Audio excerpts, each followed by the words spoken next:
Hello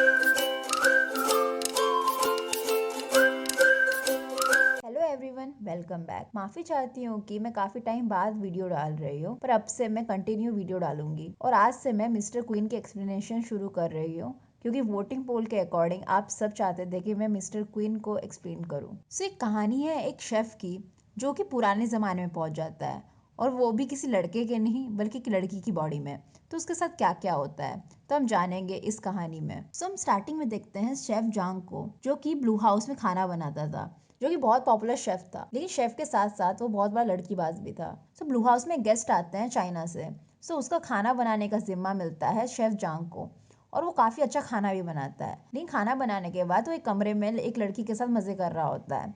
लेकिन तभी उस चाइना के गेस्ट के खाने में एक पिन निकलती है और इसलिए सारे लोग उसे ढूंढने लग जाते हैं। और हमें बाद में पता चलता है कि शेफ जांग के खाने में पिन मिलाने वाला और कोई नहीं, उसका कॉम्पिटिटर था। उसने जानबूझ के उसके खाने में पिन मिला दी ताकि वो पकड़ा जाए और फिर ऐसा होता भी है।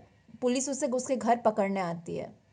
वो पुलिस वालों को काफ़ी समझाने की कोशिश करता है कि इसके पीछे वो नहीं बल्कि उसका कॉम्पिटिटर है जो कि उसे हटाना चाहता है। बट पुलिस कहाँ मानने वाली थी, वो उसके पीछे पड़ जाती है और चेफ जांग भी उनसे बचने के लिए वहाँ से दौड़ता है और पुलिस उसके पीछे दौड़ती है। और इसी भगदड़ में चेफ जांग रेलिंग पे खड़ा हो जाता है और उसका पैर फिसल जाता है और वो नीचे गिर जाता है और नीचे स्विमिंग पूल होता है। और इस हालत में भी उस इंसान को लड़की की पड़ी थी। वो सोच रहा था कि अगर मैं मर गया बाकी लड़कियों के साथ मैं कैसे रहूँगा। और ये जब वो सोच ही रहा होता है तभी वहाँ से एक लड़की आती है और उसे किस करती है। उसे समझ में नहीं आ रहा होता है कि पानी में लड़की कहाँ से आए और उसे क्यों किस कर रही है और उसके साथ क्या हुआ ये हम आगे जान ही लेंगे। और नेक्स्ट सीन में जो होता है उससे तो हमारे होश ही उड़ जाते हैं क्योंकि पता नहीं कैसे चेफ जांग पुराने ज़माने में पहुँच गया था और वो हर चीज़ हैरानी से देख रहा होता है कि वो कहाँ पर है। और वो जब आईने में अपना चेहरा देखता है तो हैरानी रह जाता है क्योंकि वो खुद नहीं बल्कि एक लड़की का चेहरा था। और वो सोच रहा था कि क्या वो मर चुका है और शायद वो हेवन में है। और वो सोच रहा होता है कि शायद मैंने इस लड़की को कहीं देखा है और उसे याद आता है तो ये तो वही है जिसने पानी में उसे किस किया था।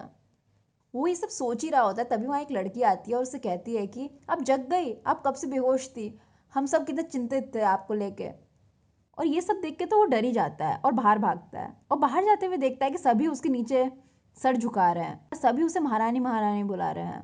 और ये सब देख के वो डर जाता है और वहाँ से भागता है। और फिर बाद में उसे रियलाइज़ होता है कि वो लड़के से लड़की बन चुका है और उसे ऐसा लग रहा था कि ये लोग शायद ह्यूमन ट्रैफिकर हैं जो कि उसके ऑर्गन निकाल के बेचने वाले हैं। बेसिकली हुआ ये था कि सेफ जांग जब पानी में गिरा था उसके बाद वो कैसे करके पुराने ज़माने में पहुंच गया, वो भी राजकुमारी की बॉडी में, और उसका नाम है किम सोयंग। अभी से मैं इस लड़की को सोयंग बुलाऊंगी जिसमें चेफ जांग की आत्मा है। और इसकी ये हरकतें देख के सारे लोग भी डर गए थे कि इसे क्या हो गया है, इसे सर पे चोट वोट तो नहीं आ गई है। सोयंग ये जानने की कोशिश कर रही थी कि उसके साथ हुआ क्या है और उसे अपने दासी से पता चलता है कि जब वो उसे सुला के वापस चली गई थी तो उसे तभी एक साउंड आता है और वो जब जाती है देखती है कि वो नदी में बेहोश पड़ी थी और डूब रही थी और तभी उसे बचाया जाता है, जिसके बाद उसे अभी जाके होश आया है पूरे एक दिन बाद। तो सोयंग को लगता है शायद जब वो दोनों पानी में गिरे थे तो उनकी आत्मा चेंज हो गई थी और शायद वो लेक ही उसे वापस अब प्रेजेंट में पहुंचा सकता है।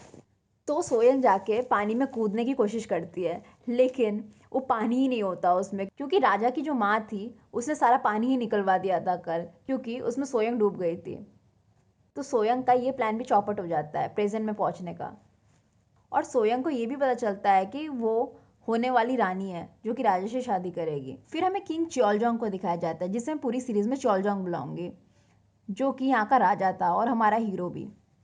च्योलजोंग काफी डरपोक राजा था जो कि बस किताबें पढ़ता रहता था और उसके पास राजा की कोई भी पावर्स नहीं थी, वो सिर्फ नाम का राजा था क्योंकि सारी पावर क्वीन डोवेजर के पास थी, उसकी माँ के पास, जो कि ये राज्य चलाती थी। वो बस सारी चीज़ों पे साइन ही करता रहता था। सोयंग फिर च्योलजोंग को देखती है और उसे लगता है कि ये तो राजा है और शायद ये लेक में पानी भरवाने के लिए फिर से उसकी मदद कर सकता है, इसलिए उसके पास दौड़ के जाती है। लेकिन हमें यहाँ पे ये भी पता चलता है कि च्योलजोंग सोयंग को बिल्कुल पसंद नहीं करता था, उसकी जबरदस्ती उसे शादी की जा रही थी। और सोयंग पहले एक काफी ज्यादा घमंडी राजकुमारी थी जो कि अपनी दासियों को टॉर्चर किया करती थी। लेकिन च्योलजोंग फिर सोयंग को कहता है कि वो पानी नहीं भरवा सकता लेक में क्योंकि उसके पास उतनी पावर्स नहीं है, क्योंकि क्वीन डोवेजर ने मना किया है पानी भरने के लिए उस लेक में। और च्योलजोंग फिर सोयंग को वहीं छोड़ के चला जाता है। लेकिन हमें फिर दिखाया जाता है कि शायद च्योलजोंग में कोई ना कोई गड़बड़ तो ज़रूर है क्योंकि उसे शक था कि शायद सोयंग नाटक कर रही याददाश्त जाने का, और जैसा चोलजोंग दिखता है वैसा बिल्कुल नहीं है। और हमें आगे सीरीज में पता चलेगा कि उसका असली राज क्या है। फिर हमें क्वीन डोवेजर को दिखाया जाता है और हमें पता चलता है कि राजा की शादी सोयंग से क्वीन डोवेजर की वजह से ही हो रही है। वो चाहती है कि राजा सोयंग से शादी करे, फिर सोयंग उसी के रिश्तेदारों में आती है और सारी पावर्स फिर उसी की हो जाएगी।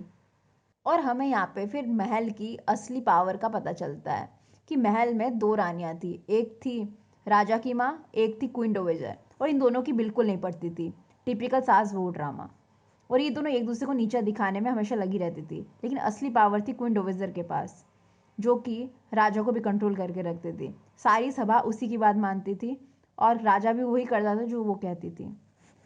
और हमें दरबार में दिखाया जाता है कि सोयंग की बीमारी के बारे में बात की जा रही थी और राजा कहता है कि शायद उसकी तो याददाश्त चली गई है, तो मैं उससे कैसे शादी कर सकता हूँ। जिस पे दरबार वाले कहते हैं कि आपने गलत सुना है, अभी वो बिल्कुल सही है और वो आपसे शादी करने के लिए बिल्कुल सही है। और जब वो लेक में डूबी थी तो वहाँ पे एक और लड़की भी थी और हमें पता चला है वो और कोई नहीं बल्कि ह्वाजिन है, और ये हमारी सेकंड लीड होगी। और सब कहते हैं कि शायद उसी ने सोयंग को पानी में डाल दिया था ताकि वो रानी बन सके। लेकिन राजा ह्वाजिन को बचाने के लिए कहता है कि वो पूरी रात उसी के साथ थी और वो उससे शादी करने वाला है, तो उसने कुछ भी नहीं किया है।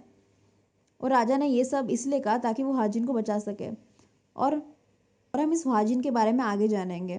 और फिर हमें ह्वाजिन को दिखाया जाता है जिससे राजा प्यार किया करता था और उसे पैगाम आता है कि राजा उससे शादी करने वाले हैं। और दूसरी तरफ इस महल के झमेले से परे सोयम ये ट्राई कर रही थी कि कैसे वो लेक को पानी भरवाए और फिर से प्रेजेंट में जाए। और लेक में तो पानी था नहीं, हर एक बाल्टी में जाके, हर एक पानी के सोर्स में जाके अपना मुंह डुबा रही थी ताकि शायद वो प्रेजेंट में पहुंच जाए, बट ऐसा होता नहीं है। और इसकी ये सारी हरकतें देख के सारी दासियां पागल हो चुकी थी कि अब करें क्या वो।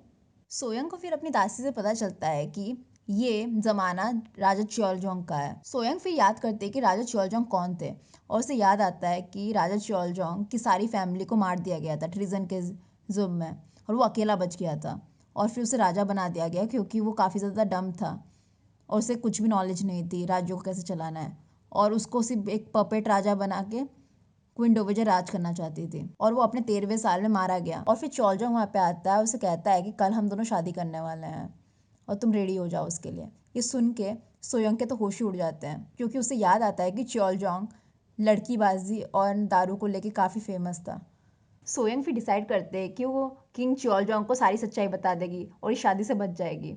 इसलिए वो उसको अकेले में ले जाती है और उसे कहती है कि वो असली में लड़की नहीं है बल्कि लड़का है, जो कि यहाँ से 200 साल बाद पैदा हुआ था, और वो उससे शादी ना करे। और ये सुन के ऑफ कोर्स ही बात है, चोलजोंग यही सोचेगा कि ये पागल हो चुकी है और सबसे कहता है कि वो डॉक्टर को बुला के लाए, और उसे गले लगा के कहता है कि तुम चिंता मत करो, मैं तुम्हें नहीं छोड़ूंगा। फिर हमें किंग चोलजोंग को दिखाया जाता है कि वो सोचता है कि इसका असली मकसद क्या है, ये ऐसा क्यों कह रही है और ऐसा नाटक क्यों कर रही है मेमोरी लॉस का। और दूसरी तरफ हमें सोयंग को दिखाया जाता है जिस पर टॉर्चर किया जा रहा था। डॉक्टर उसे ठीक करने का हर मुमकिन कोशिश कर रहा था, उसे पिन चुबो रहा था, उसे कैसी कैसी मेडिसिन खिला रहा था, बट कोई भी असर कैसे ही होगा क्योंकि उसमें तो चेफ जांग की आत्मा थी और वो सोयंग नहीं थी। सोयंग फिर सोचती है कि रानी बनना इतना भी खराब नहीं है, शायद वो रानी बनकर वो लेक को फिर से भरवा सकती है और फिर वो फिर प्रेजेंट में पहुंच जाएगी पानी में डूबकर।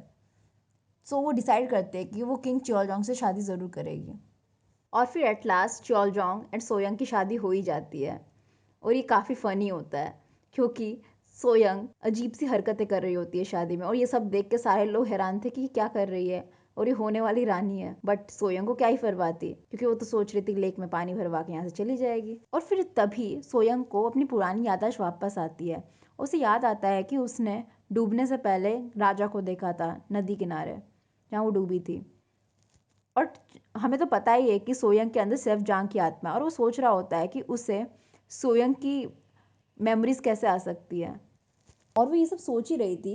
हमें दूसरी तरफ फाजिन को दिखाया जाता है जिसने उसी दिन किंग से शादी की थी और वो भी महल आ रही थी। हमें पता ही है कि किंग असली में ह्वाजिन से प्यार करता है, ना कि सोयंग से। फिर हमें एक और इम्पॉर्टेंट कैरेक्टर से मिलवाया जाता है जिसका नाम है ब्योंगिन।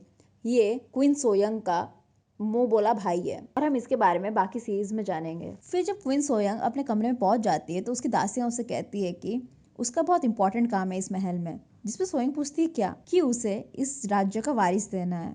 और ये सुन के तो सोयंग के होश ही उड़ जाते हैं, क्योंकि हमें पता ही है कि वो एक लड़का है अंदर से। और वो सोचती है कि वो कैसे आज च्योलजोंग को ठिकाने लगाएगी, क्योंकि आज उसकी सुहागरात थी। सोयंग फिर प्लान करती है कि वो आज रात को च्योलजोंग को दारू पिला पिला के सुला देगी ताकि वो बच जाए। लेकिन होता इसका उल्टा ही है। च्योलजोंग सोयंग की इस चीज़ें समझ जाता है और वो दारू पीता ही नहीं है। और सोयंग काफ़ी ज़्यादा ट्राई करती है उसे पिलाने की, पर वो नाकाम हो जाती है। और एट लास्ट वो ट्राई करती है कि वो उसे मार के सुला देगी, पर होता उल्टा ही है। और च्योलजोंग उसकी हरकत समझ लेता है, उसका हाथ पकड़ लेता है। और इसी के साथ ये एपिसोड यहीं एंड हो जाता है और हम नेक्स्ट एपिसोड में देखेंगे क्या सोयंग च्योलजोंग से बच पाएगी या नहीं। और इससे बड़ा सवाल, क्या सोयंग वापस प्रेजेंट में पहुंच पाएगी या फिर नहीं। और मैं जल्दी मिलूंगी सीरीज के नेक्स्ट एपिसोड के साथ, तब तक के लिए सी या।